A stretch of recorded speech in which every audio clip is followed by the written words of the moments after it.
নোয়াখালীর বেগমগঞ্জে আধিপত্য বিস্তার ও মোবাইল নিয়ে দ্বন্দ্বের জের ধরে আওয়ামী লীগ কর্মীর হামলায় বিএনপি কর্মী নিহতের অভিযোগ উঠেছে।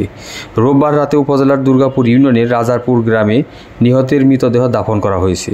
নিহত শুকুর একই ইউনিয়নের সেরু সেরাং বাড়ির মৃত আব্দুল মান্নানের ছেলে। মৃত্যুকালে তার স্ত্রী সহ 2 বছরের কন্যা এবং 5 বছরের ছেলে সন্তান রেখে যান।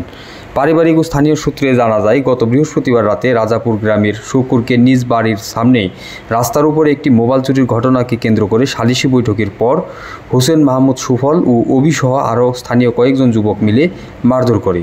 পরে সে অসুস্থ হয়ে পড়লে তাকে হাসপাতালে নেওয়া হয়। সেখানে থেকে উন্নত চিকিৎসার জন্য ঢাকা মেডিকেলে নেওয়া হলে চিকিৎসাধীন অবস্থায় শুক্রবার সে মারা যায়। তবে হত্যাকাণ্ডের ঘটনায় পুলিশ এখনও কাউকে গ্রেপ্তার করতে পারেনি।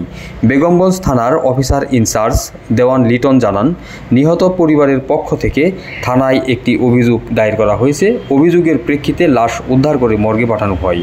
মেডিকেল রিপোর্ট অনুযায়ী পরবর্তীতে আইনানুগ ব্যবস্থা নেওয়া হবে। শুক্রবারে ফিডের দিয়ে এরকম করে মুছতে 8 জন এইখানে আছে, আর 2 জন মেন সুফলের ভাতিজা, এরা নেই আমার বাইরে ইচ্ছা মতো মারছে। এরা ধরে রেখছে ইচ্ছা মতো। এগুলা সব শুকুরের খিচি ভিতরে ফাড়াই ফেলাইছে। একটা বাড়ি দিছে এদিক দিয়ে, 2-3টা বাড়ি দিছে এদিক দিয়ে। শুকুরের ইচ্ছা মতো ভিতরে খিচছে।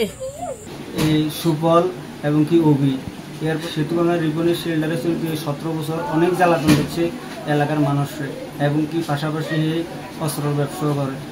আমরা এটার সুস্থ বিচার চাই। একটা ফোন চুরি হয়েছে, এখানে সৈকত আরো কয়েকজন চোরকে ধরে পিটাইছে। অতিরিক্ত আঘাতের কারণে মামার কখনো কিডনি সমস্যা ছিল না, কিংবা অ্যাপেন্ডিসাইট কিংবা লিভারে কখনো কোনো ছিল না। তিনি সুফল সৈকত